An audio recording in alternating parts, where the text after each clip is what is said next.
2018 সালে ফ্রান্সকে মনে হচ্ছিল যে ইয়াং সুপার ট্যালেন্টেড একটা টিম যারা তৈরি হচ্ছে, ওই বরেই তারা বিশ্বকাপ জিতে নেয়। অনেকে বলছেন যে ম্যাচটা অনেকটা একপেশে হয়েছে, আসলে কি এইসবই কি আসলে কারণ যে ম্যাচটা একপেশে হয়ে গেল, ফ্রান্সের দিকে চলে গেল অনেকটা? অফকোর্স আপনি তাল মেলাতে পারেন, মানে হিউজ পার্থক্য। France was playing football, Morocco শুধু ডিফেন্সই করে গেছে। একটা আলাপ উঠছে যে এমবাপ্পের ম্যাচ থেকে উঠে যাওয়া বা একটা ইনজুরির খবর সামনে আসছে। এই ইনজুরিটা কতটা গুরুতর? মানে এমবাপ্পে কি ফ্রান্স পাচ্ছে সেমিফাইনালে? যখন তিনি উঠে গেছেন তার পায়ে বরফ দেওয়া হয়েছে এবং কোনো হ্যামস্ট্রিং বা গ্রোইন ইনজুরি এটা না। এই যে পর্তুগাল ম্যাচে যে স্পেনের যে পারফরমেন্স, সেটার বিপরীতে আমরা যদি একটু বেলজিয়ামকেও তাকাই, বেলজিয়ামের কি আসলে কোনো সুযোগ আছে স্পেনের সামনে? বেলজিয়ামের উপর কোনো চাপ নেই। আপনি যেটা বলছিলেন যে বেলজিয়ামের সোনালী প্রজন্ম 2018 বা 22 ছিল, এখন তো আর সেই প্রজন্ম নাই। বিশ্বকাপের কোয়ার্টার ফাইনাল শুরু হয়ে গেছে। গতকালকে আমরা দেখলাম ফ্রান্স বনাম মরক্কোর ম্যাচ। ফ্রান্স 2-0 গোলে আটলাস সিংহদের হারিয়ে জায়গা করে নিয়েছে সেমিফাইনালে। এর বাইরেও আরেকটা ম্যাচ আছে আজকে রাতে, সব নিয়ে কথা বলবো। আমাদের সাথে আছেন ক্রীড়া সাংবাদিক ও বিশ্লেষক নাবিল কায়সার। নাবিল ভাই, গতকালকে ফ্রান্স মরক্কো ম্যাচটা দেখলেন। অনেকে বলছিলেন যে যেহেতু মরক্কো গতবার সেমিফাইনালিস্ট, এবার হয়তো অনেক দূর যাবে, কিন্তু কোয়ার্টার ফাইনালে এসে সেই ফ্রান্সের সামনেই মরক্কোকে বিদায় নিতে হলো। এই যে ফ্রান্সের সামনে বিদায় নিতে হলো, মানে এই ফ্রান্সকে আসলে ঠেকাবে কে, মানে থামাবে কে ফ্রান্স যেভাবে চলছে? দিন শেষে মরক্কো আনলাকি যে মরক্কোর সামনে ফ্রান্স পড়ে গেছে কোয়ার্টার ফাইনালে। আমরা গেল বিশ্বকাপে দেখেছি যে সেমিফাইনালে এই দুই দলের মোকাবেলা হয়েছিল এবং স্কোর লাইন একই ছিল, 2-0। এখন আপনি যদি খেয়াল করেন, মরক্কো এই টুর্নামেন্টে আউটস্ট্যান্ডিং ফুটবল খেলে এই পর্যায়ে এসছে, তবে ফ্রান্সের সাথে আপনি মরক্কোকে মেলাতে পারবেন না। 2018 সালে ফ্রান্সকে মনে হচ্ছিল যে ইয়াং সুপার ট্যালেন্টেড একটা টিম যারা তৈরি হচ্ছে, ওই বরেই তারা বিশ্বকাপ জিতে নেয়। জি, 2022 সালে দলটা আরও পরিণত ছিল। 2022 সালে তারা ফাইনাল খেলে। 2026 সালে এই দলটাকে অপ্রতিরোধ মনে হচ্ছে। আপনি যে প্রশ্নটা করলেন যে তাদের আসলে ঠেকাবে কে, এই প্রশ্নটাই টুর্নামেন্ট শুরু থেকে সবাই করে আসছেন। এখন কথা হচ্ছে ফ্রান্স দলটার দিকে যদি আপনি তাকান, they have a super strong team. Starting line আপের পাশাপাশি তাদের বেঞ্চের শক্তিও অসাধারণ। এখন এই জায়গায় কিন্তু আসলে পার্থক্যটা হয়ে যাচ্ছে। আমরা জানি যে বিশ্বকাপের মতো একটা টুর্নামেন্টে আপনাকে একের পর এক ম্যাচ জিততে হলে আপনার বেঞ্চের শক্তিও খুব কার্যকরী ভূমিকা পালন করে থাকবে এবং ওই জায়গাতে মরক্কো একটা ধাক্কা খেয়েছে। আপনি যদি খেয়াল করেন, সাইবারিকে গেল ম্যাচে মরক্কো পায়নি। সাইবারি এরিদিভিজার সেরা খেলোয়াড় ছিলেন, বায়ার্ন মিউনিখে নাম লিখিয়েছেন, এই টুর্নামেন্টে একের পর এক গোল করছিলেন। তিনি যখন ইনজুরিতে পড়ে ছিটকে গেছেন দল থেকে, তার জায়গায় রাহিমিকে গেল ম্যাচ খেলানো হয়েছে। Rahimi scored a goal in round of 16। কিন্তু আমার কাছে মনে হয়েছে এই জায়গায় একটা মিসক্যালকুলেশন মরক্কো করেছে। তারা তালবিকে গেল ম্যাচটাতে খেলিয়েছে। তালবিকে লেফট ফ্ল্যাঙ্কে খেলিয়ে তারা এল খানুস, যিনি পুরো টুর্নামেন্ট জুড়ে লেফট ফ্ল্যাঙ্কে খেলছিলেন লেফট উইঙ্গার হিসেবে, তাকে স্ট্রাইকার রোলে খেলেছেন। রাহিমিকে নামানোই হয়নি। ওই জায়গায় তারা একটা ধাক্কা খেয়েছে এবং মানিয়ে নিতে পারেনি এই দলটি। আপনি যদি রাহিমিকে দিয়ে স্টার্ট করতেন এবং এল খানুস তার জায়গায় খেলতেন, হয়তো ম্যাচের ফল অন্যরকম হতে পারতো, হয়তো আরো বেশি কম্পিটিটিভ মরক্কো হতো। অনেকে বলছেন যে ম্যাচটা অনেকটা একপেশে হয়েছে, আসলে কি এইসবই কি আসলে কারণ যে ম্যাচটা একপেশে হয়ে গেল, ফ্রান্সের দিকে চলে গেল অনেকটা? অফকোর্স আপনি তাল মেলাতে পারেননি, আপনার যে স্ট্র্যাটেজি সেটার বাস্তবায়ন আপনি করতে পারেননি। ফ্রান্সের সাথেও আপনি টেক্কা দিতে পারেনি। পুরো ম্যাচ জুড়ে আমি যখন খেলা দেখছিলাম, যখন ঘড়ি কাটা ঘন্টা পেরিয়েছে, মানে 60 মিনিটের বেশি সময় পেরিয়ে গেছে, তখনও পর্যন্ত মরক্কোর এক্সপেক্টেড গোলস ছিল 0.06 এবং এটা তখন ফ্রান্সের এক্সপেক্টেড গোলস হচ্ছে 2.0, মানে হিউজ পার্থক্য। France was playing football, Morocco শুধু ডিফেন্সই করে গেছে। পুরো ম্যাচে তাদের শটস অন টার্গেট মাত্র একটা। সেটাই বলে দেয় যে এই ম্যাচে তারা আসলে ফ্রান্সের সাথে একেবারেই তাল মেলাতে পারেনি। একটা আলাপ উঠছে যে এমবাপ্পের ম্যাচ থেকে উঠে যাওয়া বা একটা ইনজুরির খবর সামনে আসছে। এই ইনজুরিটা কতটা গুরুতর? মানে এমবাপ্পে কি ফ্রান্স পাচ্ছে সেমিফাইনালে? আমার মনে হয় পাচ্ছে। ইটস বিকজ আমরা দেখেছি যখন তিনি উঠে গেছেন তার পায়ে বরফ দেওয়া হয়েছে এবং কোনো হ্যামস্ট্রিং বা গ্রোইন ইনজুরি এটা না, হয়তো পায়ে ব্যথা পেয়েছেন, সেটার কারণেই আসলে সতর্কতামূলকভাবে তাকে তুলে নেওয়া হয়েছে। এবং আমরা যে চিত্রটা ভিডিওতে দেখেছি বা ফেসবুকে দেখেছি বা টিভি পর্দায় দেখেছি, যে পায়ে বরফ দেওয়া নিয়ে আপনি আসলে খুব বেশি চিন্তা না করলেও হবে। আমার কাছে মনে হয় যে হি উইল বি ব্যাক, এবং এই ফ্রান্সে এমবাপ্পের রোলটাই সবচেয়ে ক্রুশাল। গতকালকে যদি আপনি দেখেন যেভাবে পেনাল্টিটা মিস করেছেন, that was a bad penalty for এমবাপ্পেরকে আমরা এই ধরনের দুর্বল শট নিতে কখনোই দেখি না। বলটা তার পায়ে একেবারেই লাগেনি। আপনি যখন এই ধরনের ম্যাচ খেলবেন, আপনি এরকম একটা পেনাল্টি মিস করবেন, আপনি খানিকটা হলেও ব্যাকফুটে থাকবেন। এমবাপ্পে কি ব্যাকফুটে ছিলেন? এমবাপ্পের আত্মবিশ্বাস কি কোনো ধরনের ঘাটতি দেখা পড়েছে? না। হি স্কোর্ড আ ট্রিমেন্ডাস গোল, যেখানে আপনি গোলকিপারকে বা ডিফেন্ডারকে খুব বেশি ডিসক্রেডিট দিতে পারবেন না। তারা যে জায়গাটা ব্লক করেনি তা না, খুব বেশি স্পেস দিয়েছিল তা না। তবে এমবাপ্পের মতো প্লেয়াররা যে কোনো শর্ট স্পেসেও জায়গা তৈরি করতে পারেন এবং শট মেক করতে পারেন, সেটা অন টার্গেট রাখতে পারেন এবং বুনোর মতো গোলকিপারকে বিট করে দলকে লিড এনে দিতে পারেন এবং ম্যাচের পার্থক্য গড়ে দিতে পারেন। সে কারণেই এমবাপ্পেকে যে কোনো মূল্যে ফ্রান্স খেলাতে চাইবে এবং আমার কাছে মনে হয় he will be back for the semifinals. এই বিশ্বকাপে আমরা অনেক সুপারস্টারকেই আসলে পেনাল্টি মিস করতে দেখলাম। মেসিও 2টা পেনাল্টি মিস করে ফেলেছেন। মানে সুপারস্টাররা এইরকম পেনাল্টি মিস করবে, দর্শকরা তো আসলে এটা এক্সপেক্ট করে না। আসলে ব্যাপারটা কি হচ্ছে এখানে? পেনাল্টি এমন একটা জিনিস যেখানে আপনি গোল করলে আপনার ক্রেডিট নাই, গোল মিস করলে তখন পুরোটাই আপনার ডিসক্রেডিট। এবার যদি আপনি দেখেন পেনাল্টি হচ্ছে বেশি, ভিআরের কারণে চেক হচ্ছে বেশি, পেনাল্টি হচ্ছে বেশি, সেই কনভার্সন রেটটা খানিকটা কমে গিয়েছে। আপনি যদি খেয়াল করেন এমবাপ্পে পেনাল্টি মিস করেছেন বা মেসি মিস করেছেন, ব্রাজিল পেনাল্টি মিস করার কারণে খেলাটাই টুর্নামেন্ট থেকে ছিটকে গেল, ব্রুনো গামারেস মিস করেছেন। এবারের মতো এত পেনাল্টি তো অন্যান্য বিশ্বকাপে হয় না। যখন আপনি 10টা পেনাল্টি পাবেন 7টা কনভার্ট হবে, যখন আপনি 20টা পাবেন 14টা কনভার্ট হবে। তো 3টা জায়গায় 6টা পেনাল্টি মিস হচ্ছে, সে কারণে আসলে আলোড়ন বেশি হচ্ছে। পেনাল্টি বেশি পাওয়াটাই আসলে বেশি মিসের কারণ বলে মনে হয়। কিন্তু মানে আপনি বিষয়টাকে খুব স্বাভাবিকই দেখছেন আসলে। দিন শেষে পেনাল্টি যে কেউ মিস করতে পারেন। দিন শেষে আপনি ইটস আ লটারি, আপনি 50-50 কল হয়তো বলবেন না, পেনাল্টিতে স্ট্রাইকাররা গোল করবেন, এটাই স্বাভাবিক। এবং এখন যেটা হচ্ছে যে পেনাল্টি নিতে অনেক বেশি সময় নিচ্ছেন পেনাল্টি টেকাররা, ভালো করছেন অনেক, গোলকিপারও ভালো করছেন, কারণ গোলকিপাররা অ্যান্টিসিপেট করছেন এবং তাদেরকে বেঁধে ধরা দেওয়া যেই জোনটা দেওয়া হচ্ছে সেখান থেকে তাদের জন্য কিন্তু পেনাল্টি ঠেকানোটা ডিফিকাল্ট। এরপরও তারা ভালো করছেন, ক্রেডিটটা তাদেরকে দিতে হবে।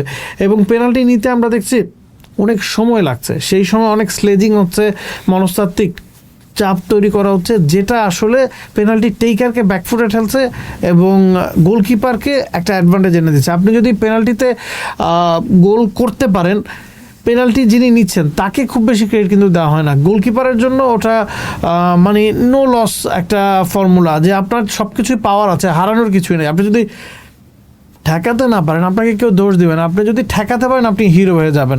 সে কারণেই চাপহীন থাকছেন গোলকিপাররা, যেটা একটা পার্থক্য। যিনি পেনাল্টিটা নিচ্ছেন চাপটা আসলে তার মাথায় বেশি পুরোপুরি। আজকে আরেকটা ম্যাচ আছে, স্পেন বনাম বেলজিয়াম, দুটাই ইউরোপিয়ান কান্ট্রি। আমরা একটু আপনার কাছে জানতে চাই যে ম্যাচটা কেমন হবে। একটু শুধু বলতে চাই যে স্পেন তো আসলে এবারের বিশ্বকাপ প্রত্যাশী দল। তারা যেভাবে এসেছে, যেভাবে কথা বলছে, ইয়ামালও বলেছেন তার চোখ বিশ্বকাপে। কিন্তু লাস্ট ম্যাচে মানে পর্তুগালের সাথে ম্যাচে স্পেনের কি সেই ঝলকটা দেখা গেছে? না, পর্তুগালের সাথে ম্যাচে সেই ঝলকটা দেখা যায়নি। আমরা দেখেছি একেবারে প্রথম ম্যাচটা যখন পর্তুগাল খেলেছিল তারা স্ট্রাগল করেছে। স্পেনকেও আমরা দেখেছি বিশ্বকাপের প্রথম ম্যাচে স্ট্রাগল করতে, প্রথম ম্যাচে 2টি ড্র করেছিল। এখন আপনি স্পেনের দিকে যদি তাকান, স্পেন দলটাতে প্ল্যান বির একটা অভাব দেখা যায়। স্পেন দলটা সব সময় মিডফিল্ড পেনিট্রেট করে ম্যাচে পার্থক্য গড়ে দিতে চায়, উইংয়ের ব্যবহার তাদের খানিকটা কম হয় এবং এখন মনে হচ্ছে লামিন ইয়ামালের সাথে অ্যালেক্স বায়েনা যেহেতু লেফটে খেলছেন এবং ইয়ামাল রাইটে খেলছেন, তাদের কম্বিনেশনটা অনেকখানি জমে উঠেছে। এবং স্পেন পর্তুগাল ম্যাচটা অনেক বেশি কম্পিটিটিভ হয়েছে বলা যাবে না, একটু ম্যারম্যারা হয়েছে এবং দুদলই গোল যাতে হজম না করে সেদিকে মনোযোগ দিয়েছিল। এই যে পর্তুগাল ম্যাচে যে স্পেনের যে পারফরমেন্স, সেটার বিপরীতে আমরা যদি একটু বেলজিয়ামকেও তাকাই, বেলজিয়ামের কি আসলে কোনো সুযোগ আছে স্পেনের সামনে? বিশেষ করে আমরা বেলজিয়ামকে বলছিলাম যে একটা সোনালী প্রজন্ম বেলজিয়াম পার করছে 2018-তে, 2022-এ। এখন আসলে বেলজিয়ামের কি অবস্থা? বেলজিয়ামের উপর কোনো চাপ নাই। আপনি যেটা বলছিলেন যে বেলজিয়ামের সোনালী প্রজন্ম 2018 বা 22-এ ছিল, এখন তো আর সেই প্রজন্ম নাই। এখন এই দলটাতে ওই যে সুপারস্টারদের ঘাটতি আছে, এখন নতুন খেলোয়াড় খুব বেশি উঠে এসেছেন তা না। এই দলটার কাছে বিশ্বকাপ কেউ প্রত্যাশা করছে না, এবং চাপহীন ফুটবলে বেলজিয়াম দলটা খেলতে পারছে, সেটা তাদের সবচেয়ে বড় শক্তির জায়গা। আপনি যদি খেয়াল করেন, Belgium has done well in this tournament. তারা বেশ কিছু কামব্যাকের গল্প লিখেছে। তারা গেল 3 ম্যাচে 12টা গোল করেছে, মানে ম্যাচ প্রতি 4টা করে গোল করছে, এবং তাদের যারা খেলোয়াড় আছেন বিশেষ করে ফ্রন্ট লাইনে সবাই ফর্মে আছেন। সাবস্টিটিউট বেঞ্চ থেকে নেমে এসে অনেকেই গোল করছেন। এই টুর্নামেন্টে এখন পর্যন্ত বেলজিয়ামের সাবস্টিটিউটরা 5টা গোল করেছেন, যেটা অন্য কোনো দলের ফুটবলাররা করতে পারেননি। আপনি যদি দেখেন, ডি ক্যাটেলিয়ারা গেল ম্যাচে 3টা গোলে তার সহায়তা ছিল, 2টা গোল করেছেন, 1টা করিয়েছেন। এখন পর্যন্ত বিশ্বকাপে বেলজিয়ামের কোনো খেলোয়াড় এক ম্যাচে 3টা গোলে এই ধরনের পারফরমেন্স রাখেননি। আপনি যদি খেয়াল করেন, বেলজিয়াম দলটা সলিড ফুটবল খেলছে এবং গোল করছে। গোল করাটা কিন্তু সবচেয়ে ইম্পর্টেন্ট কাজ। আপনি 3 ম্যাচ যখন 12টা গোল করবেন, আপনি রীতিমতো কনফিডেন্ট হয়েই কিন্তু স্পেনের বিপক্ষে মাঠে নামতে পারবেন। কিন্তু আপনি কাকে এগিয়ে রাখবেন তাহলে, স্পেনকে নাকি বেলজিয়ামকে? দেখুন, আপনি যদি মনে করেন যে স্পেনের যে রেকর্ড, সেটাতে এই ম্যাচটা বেলজিয়ামের অ্যাটাক এবং স্পেনের ডিফেন্সের এগেনস্টে হতে যাচ্ছে, হয়তো ভুল বলা হবে। স্পেন 6 ম্যাচ ধরে কোনো গোল হজম করছে না। স্পেন 15 ম্যাচ ধরে আনবিটেন। স্পেনের এগেনস্টে এই 6টা ম্যাচে অন টার্গেট শট নেওয়া হয়েছে মোটে 5টা। দ্যাট মিনস ম্যাচ প্রতি 1টারও কম। আপনি ভাবতে পারেন স্পেন ডিফেন্সিভ ফুটবল খেলছে না, স্পেন কিন্তু সেটা খেলছে না। স্পেন মিড ব্লক ফুটবল খেলছে এবং মিডফিল্ডেই তারা বলের দখল নিয়ে নিচ্ছে। তাদের ডিফেন্সের উপর তেমন কোনো চাপও আসছে না। আবার বেলজিয়াম একের পর এক গোল করছে, কিন্তু ম্যাচটাতে বেলজিয়ামই আসলে ডিফেন্সিভ ফুটবল হয়তো খেলবে, স্পেনই অ্যাটাক করবে। মানে আমরা আসলে স্পেনকে এগিয়ে রাখতে পারি, স্পেনকে আপনি এগিয়ে রাখতে পারেন। তবে দিন শেষে এই ধরনের ম্যাচে পার্থক্য কোনো একটা মোমেন্ট তৈরি করে দেয়, পার্থক্য এক মুহূর্তের মনোসংযোগের ঘাটতি তৈরি করে দেয়। আপনি যদি খেয়াল করেন, বেলজিয়াম দলটাতে কিছু সমস্যা চলছে। আপনাকে মেনে নিতে হবে যে ইনজুরি এই দলটাকে কিছুটা ব্যাকফুট ঠেলে দিয়েছে।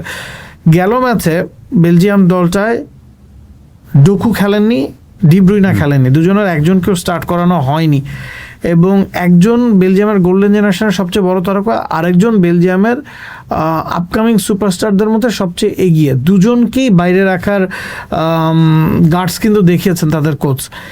এই ম্যাচে হয়তো দুজনকেই একাদশে ফেরাতে হবে। তিনি কি ফেরাতে চাইতেন নাকি ফেরাতে হচ্ছে, সেটা হচ্ছে কোশ্চেন। বিকজ দুজন ডিফেন্সিভ মিডফিল্ডার তাদের ইনজুরিতে পড়ে গেছেন। ওনানাকে তারা এই ম্যাচে পাচ্ছেন না, রাস্কিনকেও পাচ্ছেন না। সেক্ষেত্রে টিলাম্যান্সকে আমরা গেল ম্যাচে দেখেছি নাম্বার 10 রোলে বা প্লেমেকার রোলে খেলতে ডি ব্রুইনার জায়গায়, এবং তিনি দারুণ পারফর্ম করেছেন। ট্রসার্ডের সাথে তার জুতিটা খুব ভালো জমেছে। তবে যেহেতু দুজন ডিফেন্সিভ মিডফিল্ডারে ছিটকে গেছেন, সে কারণেই আমার কাছে মনে হয় ফরমেশনটা ধরে রাখতে টিলাম্যান্সকে আবার নিচের দিকে নামিয়ে আসা হবে এবং তার সাথে ভ্যানাকানকে যুক্ত করা হবে। এখন সেক্ষেত্রে প্লেমেকারের রোলটা কে পালন করবেন? প্লেমেকারের রোলটা ট্রসার্ডের পক্ষে পালন করা সম্ভব না, বা লুকে বাকিওর পক্ষে পালন করা সম্ভব না। সে কারণে হয়তো ডি ব্রুইনাকে আরও একবার ফেরানো হতে পারে। এখন কথা হচ্ছে, ডোকু খেলবেন না লুকে বাকিও খেলবেন। ডোকুর পারফরমেন্স এই টুর্নামেন্টে আপ টু দ্য মার্ক ছিল না। তার কাছ থেকে যেটা এক্সপেক্টেড তিনি দিতে পারছেন না দেখেই তাকে বাইরে রাখার মতো গার্সি সিদ্ধান্ত কিন্তু বেলজিয়ামের কোচ নিয়েছেন। এখন তিনি কি সেটাতে স্টিক থাকেন নাকি স্পেনের বিপক্ষে ম্যাচে নিজের সেরা তারকাদের নামান, সেটা আসলে এই ম্যাচে একটা বড় প্রভাবক হয়ে দাঁড়াবে। আমরা যদি স্পেনকে এগিয়ে রাখি, যদি স্পেন জিতেও যায় শেষ পর্যন্ত, স্পেনকে মুখোমুখি হতে হবে ফ্রান্সকে। সো ওই প্রথম প্রশ্নটা যদি আবারও আসি, এই স্পেন কি ফ্রান্সকে আটকাতে পারবে? আমার কাছে পার্সোনালি মনে হয়, আমি আগেও বলেছি যে এই ফ্রান্সকে যদি কেউ আটকাতে পারে সেটা স্পেন। গেল ইউরোর ফাইনালে এই স্পেন ফ্রান্সকে আটকাছে। ফেরমিন লোপেজের সেই ম্যাচে আউটস্ট্যান্ডিং পারফরমেন্স ছিল, যদিও এই টুর্নামেন্টে তিনি নাই ইনজুরির কারণে। এখন কেন আমি এই কথাটা বলছি? ফ্রান্স ডমিনেটিং ফুটবল খেলে, ফ্রান্স বল পজিশন ধরে রাখে, ফ্রান্স উইংয়ের ব্যবহার করে, ফ্রান্স মিডফিল্ড দিয়ে পেনিট্রেট করে। ইটস বিকজ তাদের ডেমবেলে এবং বার্কুল বা ডুয়ের মতো দুজন উইঙ্গার আছেন, মিডফিল্ডে অলিজের মতো প্লেমেকার আছেন। সে কারণেই তারা একই সাথে 2 উইং এবং মিডফিল্ডে অ্যাটাক করতে পারে। এখন ফ্রান্স কি ধরনের ফুটবল খেলে অভ্যস্ত? Attacking football. ফ্রান্সের পায়ে বল থাকবে, ফ্রান্সের পা থেকে বল যখন কেউ কেড়ে নিবে ফ্রান্স দ্রুত গিয়ে সেটা রিট্রিভ করে নিয়ে আসবে। স্পেন কি করবে? স্পেনের ফুটবল মানেই হচ্ছে টিকি টাকা বা পজিশনিং ফুটবল। স্পেন বল পায়ে রাখবে। বল পায়ে রাখার ক্ষেত্রে ফ্রান্সের কোনো দল যদি এগিয়ে থাকে সেটা স্পেন। স্পেন যখন বল পায়ে রাখবে, ফ্রান্স ওই খেলাটার সাথে অভ্যস্ত না, ফ্রান্স তখন বল কেড়ে নিতে চাইবে। ফ্রান্স যখন বল কেড়ে নিতে চাইবে তখন স্পেনের পক্ষে প্রেস করাটা সম্ভব হবে, কাউন্টার অ্যাটাক করাটা সম্ভব হবে, স্পেস ক্রিয়েট করাটা সম্ভব হবে। সবচেয়ে বড় কথা হচ্ছে, আপনি ধরুন প্রথম 30 মিনিটে খুব বেশি বল পেলেন না, ফ্রান্স তখন ফ্রাস্ট্রেটেড হয়ে ভুল করে বসতে পারে। আমরা বলছি যে ফ্রান্সকে আটকানোটা খুব ডিফিকাল্ট। ফ্রান্স যদি ভুল না করে সেক্ষেত্রে তাদের হারানোটা ডিফিকাল্ট। এই ফ্রান্সকে ভুল করতে গিয়ে বাধ্য করতে পারলে সেটা স্পেন। ইটস বিকজ ফ্রান্স যে ধরনের ফুটবল খেলে অভ্যস্ত, সেটা ডিস্ট্রয় করা এই স্পেনের পক্ষেই সম্ভব, কারণ স্পেন বল পজিশনে অন্য যে কোনো দলের চেয়ে এগিয়ে থাকে। মানে আমরা সেমিফাইনাল একটা দারুণ উত্তেজনাপূর্ণ ম্যাচ দেখতে যাচ্ছি, হয়তো যদি স্পেন জেতে। সেটা নিয়ে আমরা ভবিষ্যতে আবারও কথা বলবো। আজ পর্যন্ত এখানে আপনাকে ধন্যবাদ জানাতে চাই। Thank you very দর্শক, আমরা কথা বলছিলাম গতকালকে ম্যাচ নিয়ে এবং স্পেন বেলজিয়াম ম্যাচের প্রিভিউ নিয়ে। আশা করি আপনারা পোস্টের সাথেই আছেন। পোস্ট করুন, দেখুন, ভাবুন, থাকুন পোস্টের সাথে।